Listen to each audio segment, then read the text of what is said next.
Guys, আমরা হচ্ছে ঢাকার বাইরে 4 দিন ছিলাম। তো এই 4 দিনের অভিজ্ঞতা আমার যেটা মনে হচ্ছে, ঢাকার থেকে বান্দরবান এবং কক্সবাজার শীত অনেকটাই কম।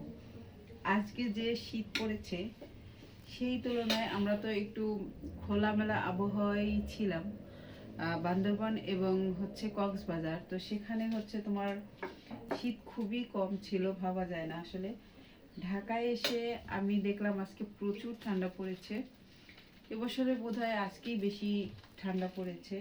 আর বিকেলবেলা আমি একটু ঘুমিয়েছিলাম, তো বিছানা থেকে উঠতে মন চাইছিল না, এত বেশি শীত, খারাপ লাগছিল। যদিও আমাদের বাংলাদেশের আবহাওয়া এটা কোনো ব্যাপার না, মোটামুটি শীতকালে শীত থাকে।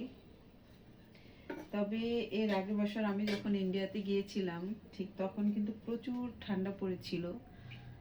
সেই তুলনায় বাংলাদেশে শীত একটু কম। যেটা দেখলাম কিছু কিছু অঞ্চলে হয়তো বা ঠান্ডাটা বেশি পড়ে, আর কিছু অঞ্চলে একটু উষ্ণতা থাকে। যেমন বান্দরবান হচ্ছে তোমার উঁচু এলাকা, আমার মনে হয় সেই জায়গাটা একটু ঠান্ডা কম। আর কক্সবাজারে আবার তার থেকে একটু ঠান্ডা বেশি।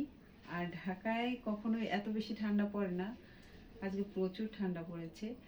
আবার আমি যখন দেশে বাড়িতে যাই, আমাদের বাড়িতে ঠিক তখন অনেক বেশি ঠান্ডা থাকে। তো একটা জায়গায় কিন্তু এক এক রকম ঠান্ডা পড়ে। তো যাই হোক, তোমাদের সাথে শেয়ার করলাম। শীতের সময় শীত হবে, এটাই স্বাভাবিক। সবাই শীতের দিনে শীতটা এনজয় করো, আশা করি ভালো লাগবে।